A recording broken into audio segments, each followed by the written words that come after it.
Freud was the first psychologist who explained the 8 strange ways that people use unconsciously to avoid or reduce their anxiety and stress. What Freud presented is a very subtle and nuanced concept which stems from different parts of our personality, and perhaps even you and I are using one of these techniques unconsciously to reduce our anxiety and stress. Freud believed that all these ways are defense mechanisms that people use without being aware of them, just to avoid anxiety and stress. But they are not aware that by doing that, they are escaping from reality and distorting the truth. To understand these techniques better, first we need to know, according to Freud, our personality is consisting of 3 important parts or components, which are ID, ego, and superego. ID corresponds to the same thing, which is called unconscious by Freud. ID is a powerful structure of the personality because it supplies all the energy for the other 2 components. Based on Freud's theory, the human being is inherently pleasure-seeking and pain-avoiding. Our ID is directly related to raising the needs, especially instinctive needs. The ego is the rational master of the personality. Its purpose is not to negate the impulses of the ID, but to help the ID obtain the tension reduction it craves. Ego is aware of reality, and it decides when and how the instincts raised by ID can best be satisfied. In fact, it determines appropriate and socially acceptable times, places, and objects that will satisfy the ID needs. Ego does not prevent ID satisfaction, rather it tries to postpone, delay, or redirect it in order to meet the demands of reality. There is also a third set of forces. It is a powerful and largely unconscious set of dictates or beliefs that we acquire in childhood and also over the course of our life. It is our ideas of right and wrong, and in everyday language we call it conscience. Freud called it the superego. Those behaviors for which we are punished from the conscience are one part of the superego. The second part of the superego is the ego ideal, which consists of good or correct behaviors for which we have been praised over the course of our life.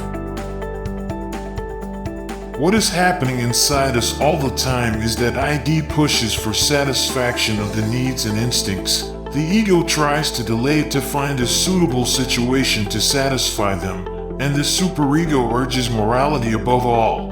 Superego checks if that need or instinct is in conformity with our moral codes. Now we come to anxiety. According to Freud, anxiety is like fear, but we may not know what we are afraid of. Freud described anxiety as an objectless fear, meaning that we cannot point to its source, to a specific object that caused it. He made anxiety as an important part of our personality and our behavior. Freud proposed 3 different types of anxiety: reality anxiety, neurotic anxiety, and moral anxiety. Among them, moral anxiety is the most important one, which we face most of the time. Moral anxiety results from a conflict between the ID and the superego. In essence, it is a fear of conscience. When you are motivated to express an instinctual impulse that is contrary to your moral code, your superego retaliates by causing you to feel shame or guilt. Moral anxiety is a function of how well developed the superego is. A person with a strong inhibiting conscience will experience greater conflict than a person with a less stringent set of moral guidelines. Moral anxiety has some basis in reality. Children are punished for violating their parents' moral codes, and adults are punished for violating society's moral code. The shame and guilt feelings in moral anxiety are coming from within. It is our conscience that causes the fear and the anxiety. Freud believed that the superego considers a terrible retribution for violation of its principles.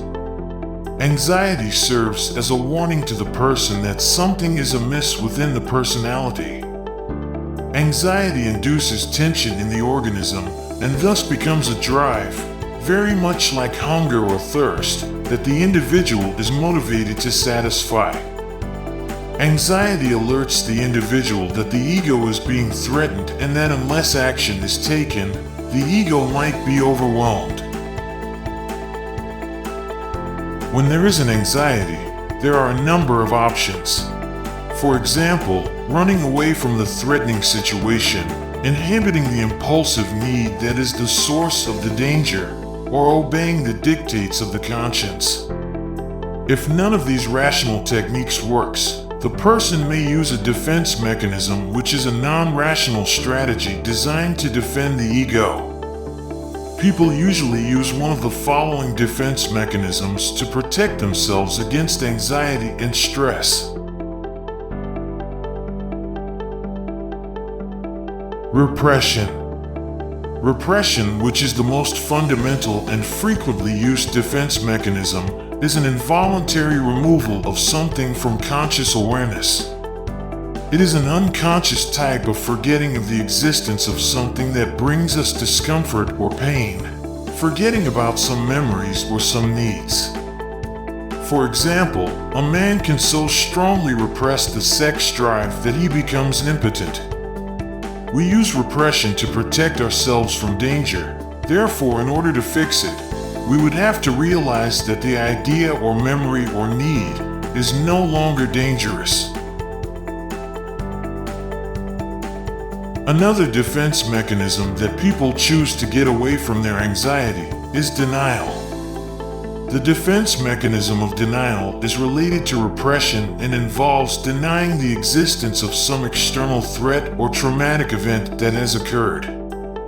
For example, parents of a child who has died may continue to deny the loss by keeping the child's room unchanged.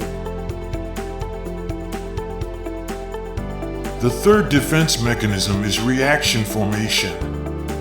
In reaction formation, we defend ourselves against a disturbing impulse by actively expressing the opposite impulse. For example, a person who feels threatened by strong sexual desires may become a person against pornography, or someone who is disturbed by extreme aggressive impulses may become overly friendly and welcoming. Projection is another way of defending against disturbing impulses which cause us anxiety.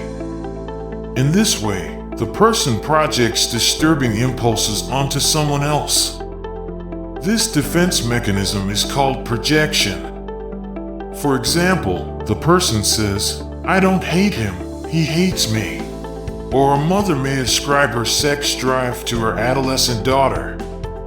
In this case, the impulse is still manifested, but in a way that feels less annoying to the individual.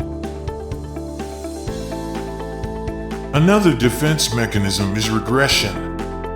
In regression, the person retreats or regresses to an earlier period of life that was more pleasant and free of the current level of frustration and anxiety. The individual usually returns to the more secure time of life, for example childhood, by behaving as they did at that time, such as being childish independent. The next defense mechanism is rationalization. Rationalization is a defense mechanism that involves reinterpreting our behavior to make it seem more rational and therefore more acceptable. We excuse or justify a threatening or annoying thought or action by persuading ourselves that there is a rational explanation for it. The person who is fired from a job may rationalize by saying that they really didn't like the job anyway. The loved one who turns you down now appears to have many faults. It is less threatening to blame someone or something else for our failures than to blame ourselves, because it can reduce our internal anxiety. Other defense mechanism against anxiety is displacement. If an object that satisfies an ID impulse is not available, the person may shift the impulse to another object. This is known as displacement. For example, children who hate their parents or adults who hate their bosses but are afraid to express their hostility for fear of being punished may displace the aggression onto someone else, usually someone who is less likely to fight back or retaliate. The child may hit a younger brother or sister, or the adult may shout at the dog. In fact, this is an unconscious defense mechanism for them. The last defense mechanism against anxiety is sublimation. Whereas displacement involves finding a substitute object to satisfy ID impulses, sublimation involves altering the ID impulses themselves. The instinctual energy is thus diverted into other channels of expression, which are acceptable and admirable by the society and people. Sexual energy, for example, can be diverted or sublimated into artistically creative behaviors. Or aggressive behavior can be channeled to martial arts or athletic activities. Freud believed that a variety of human activities, particularly those have artistic nature, are manifestations of ID impulses that have been redirected into socially acceptable outlets.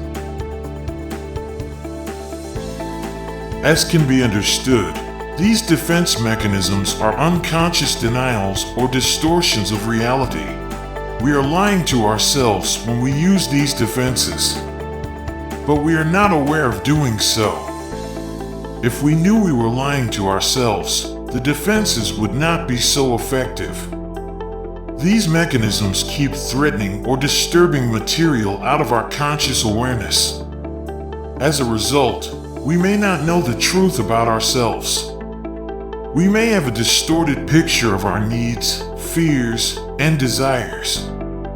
So, this time when you are using one of these mechanisms, be aware and try to find the root cause of that.